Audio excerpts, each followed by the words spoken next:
Yıllardır doğru kişiyi arıyorsunuz ama hep benzer hayal kırıklıklarını mı yaşıyorsunuz? Belki de sorun dışarıdaki adaylar değil, kalbinizdeki eski kayıtlardır. Bugün niyet kapısında ruh eşinle arandaki o görünmez duvarları nasıl yıkacağını konuşuyoruz. Neden hep aynı yanlış kişileri hayatımıza çekiyoruz? Ruh eşim dediğimiz kişi sadece romantik bir partner mi olmak zorunda? Yoksa en büyük sınavımız olan bir aile ferdi mi? Zihnimizdeki o meşhur mükemmel eş listesi aslında bizi yalnızlığa mı mahkum ediyor? Ve en önemlisi, eski ilişkilerimizin görünmez hayaletlerinden kurtulup o gerçek tanışıklık hissine, yani o dejavu anına nasıl yer açabiliriz? İşte bu derinlemesine incelemede kalbimizdeki eski kiracıları tahliye etme rehberini çıkarıyoruz. Hazırsanız başlıyoruz. Çocukluğundan beri sana da öğretilen bir masal var değil mi? Eksik elmanın diğer yarısı masalı. Evet, o meşhur yanılgı. Aynen, yani popüler kültür, romantik komediler, dinlediğimiz o damar şarkılar falan hep kulağına şunu fısıldıyor. Diyor ki sen yarım bir elmasın, eksiksin ve o sihirli kişi gelip seni tamamlayacak. Jerry Maguire filmindeki o meşhur sahneyi hatırla. Beni tamamlıyorsun sahnesi. Ama bugün konuştuğumuz kaynaklar bu efsaneyi resmen yerle bir ediyor. Ruh eşi senin eksik parçan falan değildir. O, senin tamlığını sana hatırlatan, senle aynı frekansta titreşen devasa bir aynadır aslında. Eğer sen kendini bir eksik parça olarak görüyorsan, bu zaten baştan yanlış bir frekans yaydığın anlamına geliyor. Ruh eşinle karşılaştığında hissettiğin o tanışıklık, hani o dejavu hissi var ya, Evet, o sanki yıllardır tanıyorum hissi. tam olarak o.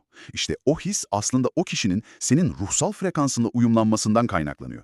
İçini kaplayan o tarifsiz güven, o huzur duygusu, sanki onu çok uzun zamandır tanıyormuşsun hissi, işte bu rezonansın, o frekans uyumunun bir sonucu. Yani mesele bir yapbozun eksik parçasını bulmak değil, daha çok aynı şarkıyı farklı enstrümanlarla çalabilmek gibi bir şey. Çok güzel bir benzetme oldu bu. Yalnız pazar kahvaltılarından sıkılmak veya yalnız yaşlanma korkusu olmadığını anlıyoruz bu kaynaklardan. Burada çok daha derin mekanizmalar işliyor sanki. Kesinlikle işliyor. İnsanoğlunun bu arayışı fiziksel bir yalnızlıktan kaçışın çok çok ötesinde. Evrensel ve ruhsal bir güdü bu. Birinci ve en önemli dinamik aynalanma ihtiyacı. Aynalanma ihtiyacı. Bunu biraz açalım mı? Tabii, ruh kendi gerçek potansiyelini ama aynı zamanda karanlıkta kalan, bastırdığın o gölge yanlarını görebilmek için çok güçlü bir aynaya ihtiyaç duyar. Tek başınayken göremediğin o kör noktaları sana ancak seninle aynı frekansta titreşen biri gösterebilir. Bu ayna metaforunu günlük hayata uyarlayalım bence daha net anlaşılır. Düşünsene, yüzünde bir leke olsa veya saçın bozulsa, hani bunu bir ayna olmadan göremezsin değil mi? Göremezsin, imkansız. İşte ruhunun da o görünmez teraslarını, içindeki o derin potansiyeli veya henüz yüzleşmekten kaçtığın o karanlık gölgeleri görebilmek için kanlı canlı, nefes alan, seninle etkileşime giren bir aynaya ihtiyacı var. Kesinlikle. Ve bu aynalanma bizi ikinci dinamiğe, yani ruhsal evrime götürüyor. İnsan tek başına yalıtılmış bir ortamda ancak bir yere kadar gelişebilir. Yani dağ başında, mağarada aydınlanmak kolay iş. Aynen öyle. Asıl mesele insan ilişkilerinin o karmaşık ağında dengede kalabilmektir. Ruhun doğasında birlikte öğrenmek, birlikte büyümek ve birbirini yukarı çekmek vardır. Ruh eşi bu evrimsel sıçramayı yapmanı sağlayan katalizördür. Bunun da ötesinde olayın çok daha derin, felsefi bir boyutu var. O da birlik bilinci. Kaynaktan ayrılan ruhun o kutsal birlik ve koşulsuz sevgi frekansını bu fiziksel dünyada etten kemikten bir başka insan aracılığıyla somut olarak deneyimleme isteğidir. Vay canına. Yani evrendeki o büyük kapsayıcı sevginin yeryüzündeki küçük fiziksel bir provasını yaşamak istiyorsun aslında. Temel itici güç bu. Bu gerçekten muazzam bir bakış açısı. Evrensel sevginin yeryüzündeki provası. Peki bu provayı kiminle yapıyorsun? Çünkü ruh eşi dendiğinde hepimizin aklına beyaz atlı prensler, rüya gibi kadınlar, o büyük tutkulu romantik aşklar geliyor. Ama kaynaklara göre ruh eşi sadece aşık olduğun kişi değilmiş, doğru mu anlıyorum? Bu en yaygın yanılgılardan biri zaten. Aşk, ruh eşi kavramının sadece bir dalı. Aslında hayatında 4 farklı ruh eşi türüyle karşılaşırsın sen. İlki, evet, hepimizin bildiği romantik ruh eşleri. O üniversiteden mezun olduktan sonra araya yılların, mesafelerin girdiği ama bir kahvecide buluştuğunuzdan sanki dün ayrılmışsınız gibi sohbete devam ettiğiniz o kadim arkadaşlar. Hiç yabancılık çekmediğin kişiler, evet. Aynen, hiç konuşmadan sadece bir bakışla kalabalık bir odada birbirinizi anladığınız o can dostları. Demek onlar da bizim ruhsal kontratımızın bir parçasıymış. Kesinlikle öyle. Onlar hayat yolculuğunda dinlenme tesisleri gibidir. Güvenli limanlardır. Ancak üçüncü bir tür var ki, işte o limanları yerle bir eder. Eyvah, karmik ruh eşleri mi? Ta kendisi, karmik ruh eşleri. Hayatına fırtına gibi giren, sana çok ağır dersler öğreten ve dersini aldığında da hayatından çıkan kişilerdir bunlar. Karmik ruh eşleri hayatımızı alt üst ediyor, bizi yerle bir ediyor diyorsun. Ama burada çok ciddi bir tehlike yok mu? Ne gibi bir tehlike? Şöyle düşün, birisi hayatına girip sana çok kötü davranıyorsa, seni manipüle ediyorsa, tabiri caizse hayatını mahvediyorsa, ona ah bu benim karmik ruh eşim demek, toksik bir ilişkiyi romantize etmek olmaz mı? İnsanlar bu kavrama sığınıp kendilerine zarar veren o zehirli ilişkilerde kalmamalılar bence. Bu harika ve çok kritik bir uyarı. Altını çizmemiz lazım. Kesinlikle toksik davranışları romantize etmemeliyiz asla. Peki, aradaki fark ne o zaman? Fark şudur. Karmik ruh eşi, senin içindeki zayıf bir inancı sana göstermek için o sahneyi yaratır. Örneğin, ben sevilmeye layık değilim inancı veya sınırlarımı koruyamam korkusu. Görevi sana eziyet etmek değildir. O sınırları çizmeyi öğrenmeni sağlamaktır o zaman. Aynen öyle. Sen o dersi alıp, hayır ben buna layık değilim diyerek o toksik döngüyü kırdığında ve o kişiyi hayatından uzaklaştırdığında işte o zaman karmik ders tamamlanır. Anladım. Yani karmik ruh eşi sana neyi kabul etmemen gerektiğini en sert şekilde öğreten öğretmendir. Sen dersi alana kadar da o sınav devam eder maalesef. Çok netleşti şu an. Yani mesele o fırtınanın içinde kurban gibi kalmak değil, o fırtınadan kendi gücünü eline alarak çıkabilmek. Harika. Ve dördüncü türde aile üyeleri değil mi? Evet, bazen bir anne, bir baba veya bir kardeş senin ruhsal planında ya en büyük destekçin olarak ya da az önce konuştuğumuz gibi hayatındaki en büyük sınavın olarak ruh eşi görevini üstlenirler. Yani o bitmek bilmeyen aile içi çatışmaların, o anlaşılamama hissinin altında yatan asıl neden bu karmik sözleşmeler. Aynen. Bizim en yoğun karmik sözleşmelerimiz onlarladır çünkü. O zaman o dar, pembe dizi çerçevesinden tamamen çıkarıp bütün hayatımıza yayılan muazzam bir tekamül ağı olarak görmemiz gerekiyor. Kesinlikle çok daha geniş bir çerçeveden bakmalıyız. Bu öğretiye inanan ve uygulayanlar için işin rengi burada tamamen değişiyor değil mi? Bütün ezberleri bozan o meşhur paradigma kayması. Dışarıda hiç kimse yok. Ho'oponopono öğretisinin atan kalbidir bu cümle. Bütün sistem bunun üzerine kuruludur. Dışarıda hiç kimse yok, her şey içerideki verilerin bir yansımasıdır. Bu o kadar büyük bir sorumluluk ki. Biraz ürkütücü bile gelebilir ilk başta. Tabii, çünkü suçlayacak kimse kalmıyor. Eğer dışarıda hiç kimse yoksa, beklediğin o ruh eşi de dışarıda, sokaklarda, kafelerde veya dating uygulamalarında arayarak bulabileceğin biri değil demektir. Ho'oponopono felsefesine göre sen ruh eşini köşe bucak arayarak bulamazsın. Sen ancak ruh eşinin seni bulabileceği bir frekansa, bir mıknatısa dönüşebilirsin. Bunu izleyicimiz için biraz daha somutlaştıralım. Havada kalmasın. Diyelim ki şu an hayatında kimse yok ve sürekli doğru insanı neden bulamıyorum diye soruyorsun kendine. Ho'oponopono sana şunu söylüyor. Şu an hayatında biri olmaması, ruh eşinin dünyada olmadığı veya seni es geçtiği anlamına gelmiyor. Asla o anlama gelmiyor. Sorun senin içindeki verilerin, yani o eski korkuların, değersizlik inançlarının, aldatılma korkularının o kapıyı sımsıkı kapalı tutmasıdır. Tıpkı içeriden sürgülü, devasa bir çelik kapı düşün. Çok iyi bir benzetme. Dışarıdaki kişi, o potansiyel ruh eşin, kapıyı ne kadar çalarsa çalsın, sen içeriden o sürgüyü açmadığın sürece içeri giremez. Olay bu. Kesinlikle bu. İşte o sürgüyü açmak için 3 temel aşamadan geçmen gerekiyor bu felsefeye göre. Birinci aşama alanı boşaltmak. Yani kalpteki o eski kiracıları tahliye etmek. Evet. Bu bitmemiş bir yaz süreci olabilir, eski bir sevgiliye duyulan derin bir öfke olabilir veya ebeveynlerle çözülmemiş hala kanayan meseleler olabilir. Bunların hepsi içeride yer kaplar. Ya bunu ben hep şöyle düşünmüşümdür. Hani harika bir evin var ve yeni bir kiracı arıyorsun, ilanlar veriyorsun sağa sola. Diyorsun ki evim çok güzel, harika deniz manzarası var. Ama evin içi hala eski kiracının çer çöpüyle dolu. Kırık dökük mobilyalar, duvarda eski anıların izleri, içeride böyle ağır, havasız bir koku var. Kim girmek ister ki o eve? Değil mi? Yeni ve harika bir insan o eve gelse bile eşyalarını koyacak yer bulamaz ki. Kalbin de tam olarak böyle işte. Eski sevgilinin öfkesi hala salonda baş köşede otururken, kimse beni gerçekten sevmeyecek inancı yatak odasını tamamen işgal etmişken, yeni bir sevgiye nasıl yer açabilirsin? İmkansız. Kesinlikle imkansız. Enerjetik olarak o ev doludur bir kere. O yüzden önce o tahliyeyi yapman, o temizliği gerçekleştirmen şart. Ardından ikinci aşama geliyor, sıfır noktasına dönmek. Sıfır noktası. Bu az önce konuştuğumuz o eksik elma yanılgısından sıyrılmak oluyor herhalde. Tam olarak o. Beni ancak bir başkası mutlu eder. Hayatıma biri girerse hayatım düzene girer gibi dışarıya bağımlı düşünceleri temizleyip kendi içinde tam, bütün ve huzurlu olma haline ulaşmak. Ho'oponopono da buna sıfır noktası denir. Çok saf bir bilinç hali bu. Evet, hiçbir şeye muhtaç olmadığın, geçmişin anılarından ve geleceğin beklentilerinden tamamen arındığın o nötr, saf bilinç hali. Kendi başına zaten tam bir elma olduğunu fark etme ve bu halinle gerçekten mutlu olma durumu. Peki ya üçüncü aşama? Şimdi ev temizlendi, sıfır noktasına gelindi, sonra ne oluyor? Üçüncü aşama ilhamı takip etmek. Alanı boşalttığında ve o sıfır noktasına ulaştığında zihnindeki o bitmek bilmeyen neden yalnızım, ne zaman biri gelecek, acaba mesaj atacak mı gürültüsü bir anda kesilir. O panik hali biter yani. Biter. İşte o zihinsel sessizlikte sana yol gösterecek olan gerçek ilhamı duyarsın. Evrenin sunduğu o küçük, ince tesadüfleri duyabilir hale gelirsin. Seni o doğru kafeye, doğru kitaba veya doğru sokağa yönlendirecek olan şey korkuların değil, o ilham olur artık. Bu gerçekten harika bir yol haritası. Ama dürüst olalım, haritada ilerlerken karşımıza çıkan bazı devasa engeller de var. Bu Niyet Kapısı yayınında ruh eşini bulmanın önündeki en büyük 3 engeli de net bir şekilde incelememiz gerekiyor. Yalnız burada dinleyicilerimize bir parantez açmak istiyorum. Lütfen bu engelleri dinlerken kendini yargılama. Çok yerinde bir uyarı. Bu engeller senin suçun veya bir başarısızlık tablosu falan değil. Kendini asla kurban psikolojisine sokmamalısın. Çünkü Ho'oponopono'da suçlama yok. Yok. Ho'oponopono felsefesinde iyi veya kötü yoktur, cezalandırılma yoktur, sadece temizlenmesi gereken veriler vardır. Hepimiz bu verilerle dünyaya geliyoruz veya yaşarken bir şekilde biriktiriyoruz. Önemli olan fark edip sorumluluk almaktır. Neymiş peki bu engeller? Birinci engel, geçmişin enerjetik hayaletleri. Birçok insan ilişkisi fiziksel olarak bitmiş olsa da, mahkemede boşanmış ya da eşyalarını toplayıp o evden ayrılmış olsa da, ruhsal olarak hala o eski partnerin dairesinde yaşamaya devam ediyor. Bu o kadar sık gördüğümüz bir şey ki. Değil mi? Sosyal medyadan sürekli onu stalklamak, acaba bensiz mutlu mu diye düşünmek veya zihinde sürekli dönen bir nostalji var. Onun gibisini asla bulamam. Ya da tam tersi, zehir gibi bir öfke. Bana bunu nasıl yaptı, o sözleri nasıl söyler? İşte bu hisler kalpte öyle devasa bir alan kaplıyor ki yeniye milim yer kalmıyor. Şunu unutmamak gerekir.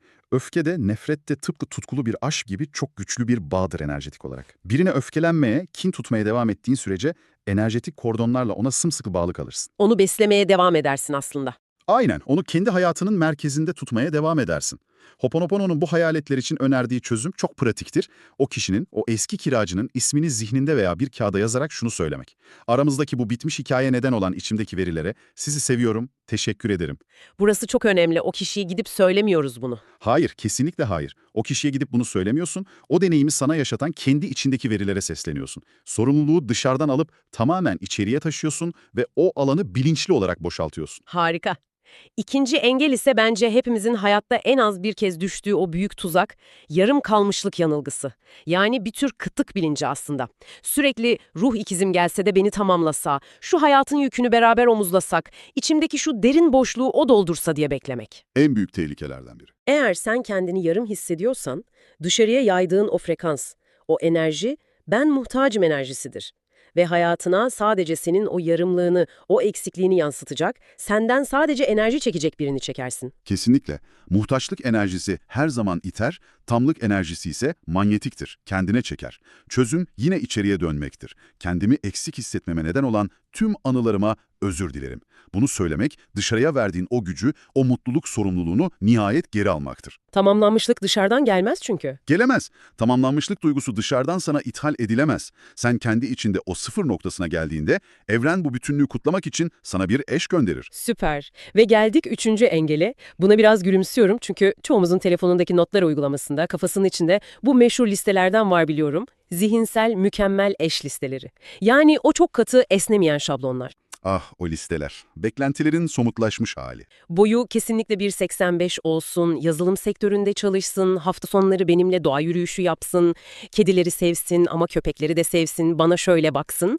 Yani resmen bir Excel tablosu yaratıp evrenden o hücrelere tam uyan birini sipariş etmeye çalışıyoruz. Dating uygulamalarındaki o katı filtrelemeler gibi düşün. Bu listeler aslında bizim ilişkiyle hayatı kontrol etme arzumuzun, daha derinlerde ise incinme korkumuzun çok net bir yansımasıdır. Kendimizi bir nevi garantiye almaya çalışırız bunlarla. Eğer her şeyini bilirsem canım yanmaz mantığı. Aynen öyle. Ama nasıl ve kim olacağına bu kadar odaklandığında o büyük ilahi zekanın senin aklının ucundan bile geçmeyecek kadar muazzam seçenekler sunabilme ihtimalinin önünü kesmiş olursun. Duvar örüyorsun yani. Kesinlikle. Teslimiyeti bozarsın. Oysa bu felsefe der ki, sen bırak, senin için en iyisini evren bilir. Çözümü de şudur, ilişkiyi ve hayatı kontrol etme arzuma teşekkür ederim ve seni serbest bırakıyorum. Çok ferahlatıcı. Beklentiyi temizlemek mucizeye yer açmaktır. Bu Excel tablolarını gerçekten bir kenara bırakmalıyız. Peki şimdi işin mutfağına, o asıl pratik uygulamaya girelim diyorum. Bu videoyu izleyen, bu öğretiye gönül vermiş dinleyicilerimiz için Ho'oponopono mantralarını bu özel konuya, yani ruh eşi bulma konusuna nasıl uyarlayacağımıza bakalım. Bakalım, en önemli kısım burası. Bu 4 sihirli cümlenin gücünü kullanacağız ama yine altını büyük harflerle çiziyoruz. Hedefimiz karşı tarafı, eski sevgiliyi veya potansiyel eşi değiştirmek değil. Hayır. Hedef tamamen kendi içimizdeki o görünmez duvarları yıkmak. Güzel, bu 4 cümle insanlık tarihindeki en güçlü arınma formüllerinden biridir. Ve bunları psikolojik birer araç olarak görmek gerekir. Sadece papağan gibi arka arkaya tekrarlamak değil, o hissiyata girmek önemlidir. Birincisi, özür dilerim. Peki bunu söylerken içsel olarak neyi kastediyoruz? Kime söylüyoruz bunu? Şunu kastediyoruz. İçimdeki yalnızlık ve yetersizlik verilerine. Bugüne kadar hayatıma giren her partnere yüklediğim o bencilce beni mutlu etmek zorundasın sorumluluğuna. Kendi içimdeki tamlığı fark edemediğim, mutluluğumun anahtarını hep başkalarının cebine koyduğum için özür dilerim. Yani bu bir boyun eğme, bir eziklik değil. Aksine hayatının direksiyonuna yeniden geçme halidir. Çok güçlü bir yüzleşme bu. Sorumluluğu almaktır. İkinci cümlemiz, lütfen beni affet. Bunu kime ve neden söylüyoruz? Geçmişteki partnerlerimize ve en çok da kendi ruhumuza söylüyoruz. Kendi ruhumuza. Neden? Geçmişteki o ağır acıları, aldatılmaları, terk edilmeleri bir bavul gibi bugüne taşıyarak yeni bir başlangıca engel olduğum için, zihnimde yarattığım o dar, o ideal partner kalıplarıyla ilahi olanın bana sunacağı mucizelere sınır koyduğum için lütfen beni affet. İnanılmaz. Yani omuzlardan tonlarca yük kalkıyor sanki bunu idrak edince. Üçüncü cümle en dönüştürücü olanlardan bence. Teşekkür ederim. Neye teşekkür ediyoruz? Yaşadığım tüm kalp kırıklıklarına, hüsranlara ve şu an içinde hissettiğim o yalnızlık hissine teşekkür ediyorum. Neden? Çünkü o kırıklıklar bana neyi isteyip neyi asla istemediğimi öğretti. Sınırlarımı çizmeyi öğretti. Beni asıl benliğime döndürdü ve en güzeli de şu, ruh eşimin enerjisinin şu an yolda olduğunu, ilahi doğru zamanda hayatıma gireceğini bildiğim için evrene teşekkür ederim. Bu devasa bir güven ilanıdır evrene. Müthiş bir teslimiyet ve son cümle aslında şifanın mühürlendiği yer. Seni seviyorum. Ah, en güzeli. Bunu kendi içsel çocuğumuza, o kırgın, yalnız hisseden, belki de sevilmeye layık olmadığını düşünen tarafımıza söylüyoruz. Ve henüz yüzünü bile görmediğimiz, tanışmadığımız o ruh eşimizin enerjisine söylüyoruz. Söylerken ne diyoruz içimizden? Ben olduğum halimle, bu halimle tamım ve sevilmeye layığım. İçimdeki bu koşulsuz sevgiyi şimdi serbest bırakıyorum ki evrende gidip kendi gerçek yankısını bulabilsin. İnanılmaz. Sadece bu 4 cümlenin arkasındaki psikolojiyi anlamak bile insanın enerjisini anında değiştiriyor. Niyet Kapısı'ndaki bu yayında bu süreci tamamen somutlaştıran Ruh Eşi için Yer Aç isimli çok güçlü bir görselleştirme meditasyonumuz var. Bu meditasyonun amacı, bahsettiğimiz o enerjisel bağları, geçmişin o görünmez iplerini kesmek ve hücrelerine kadar yeniye yer açmaktır. O halde beni dinlerken eğer güvenli bir yerdeysen, araba kullanmıyorsan gözlerini hafifçe kapat veya sadece zihninde bu tabloyu canlandır. Birinci adım, bağları görselleştirmek. Karşında, geçmişte derin bağlar kurduğun, kalbini kıran veya senin kalbini kırdığın, bir türlü unutamadığın tüm o insanları hayal et. Eski sevgililer, yarım kalan flörtler, Evet, belki canını yakan bir dostun ve senin kalbinden onların kalbine uzanan ince, gri, puslu, kalın kordonlar olduğunu düşün.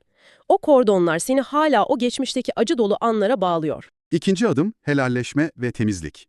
Hayalinde o insanların her birinin gözlerinin içine tek tek derin bir şefkatle ve anlayışla bak ve içinden tüm samimiyetinle o 4 cümleyi onlara doğru fısılda. Seninle olan bu deneyimin bendeki tüm anıları için, o dersleri yaratan içimdeki verilere, özür dilerim, lütfen beni affet, teşekkür ederim, seni seviyorum. Üçüncü adım, kordonları kesme. Sen bu şifa cümlelerini içinden tekrarladıkça, kalbinden çıkan o gri puslu kordonların yavaş yavaş bembeyaz pırıl pırıl bir ışıkla eridiğini, koptuğunu gör. Bağlar koptukça o insanlar sana gülümsüyor, sen onlara gülümsüyorsun ve herkes kendi yoluna, kendi hikayesine huzurla dönüyor. Özgürleşiyorsun. Aynen, alanın tamamen temizlendi. Ve hemen ardından zihninde o meşhur yarattığın mükemmel eş listesini al eline. Tüm o katı şartların yazılı olduğu Excel tablosunun, o kağıdın bu arındırıcı bembeyaz ışıkla alev alıp küle dönüştüğünü ve küllerin rüzgara karışıp gittiğini izle. Kontrolü bırak. İlahi zekanın senin için en harika senaryoyu zaten yazdığına sonsuz bir güven duy. Ve dördüncü son adım, içsel tamlık. Geçmiş temizlendi, o katı beklentiler sıfırlandı. Şimdi sadece kendi kalbine odaklan. Orada parlak, canlı, sıcacık pembe bir ışığın yandığını hisset. Bu ışık senin kendi öz sevgin, senin varoluşunun tamlığıdır. Unutma, ruh eşini sana çekecek olan yegane gerçek frekans bu tamlık hissidir. Başka hiçbir şey değil. Ben zaten tamım. Bütün bu derinlemesine konuştuğumuz bilgeliği sindirmek için sanırım hepimizin biraz zamana ihtiyacı olacak. Kesinlikle. Konuştuklarımızı toparlarken sana çok kışkırtıcı, biraz da ezber bozan bir soru sormak istiyorum. Eğer dışarıda gerçekten hiç kimse yoksa ve herkes sadece senin kalbindeki bir verinin yansımasıysa, bugüne kadar hayatına girip canını en çok yakan o kişi, aslında sadece kendi içindeki devasa bir yarayı fark etmen için evrenin sana gönderdiği en sert ama en değerli hediye olabilir mi? Belki de o yanlış kişi, hayatının geri kalanında doğru kişiye yer açabilmen için alman gereken son büyük dersti. Bunu bir düşünün. Ruh eşinle arandaki mesafe aslında kalbindeki eski dosyaların kalınlığı kadardır. Peki ya sen bugün o dosyaları kapatmaya, o çekmeceleri boşaltmaya hazır mısın? Bugün eski dosyaları kapattık, şimdi sıra yeni hikayelere yer açmakta. Niyetinizi mühürlemek için yorumlara "Kalbimde yeniye yer açıyorum" yazan kaç kişi olacağız? Yorumları merakla takip ediyor olacağız. Evet, sıradaki konular neler? Sınav başarısından kariyer yolculuğuna, ilahi adaletin tecelli etmesinden atasal karmaların temizlenmesine kadar hayatın her alanını şifalandıracağımız yeni içerikler için bizi Niyet Kapısı'nı takip etmeyi unutmayın. Sevgiyle kal güzel insan.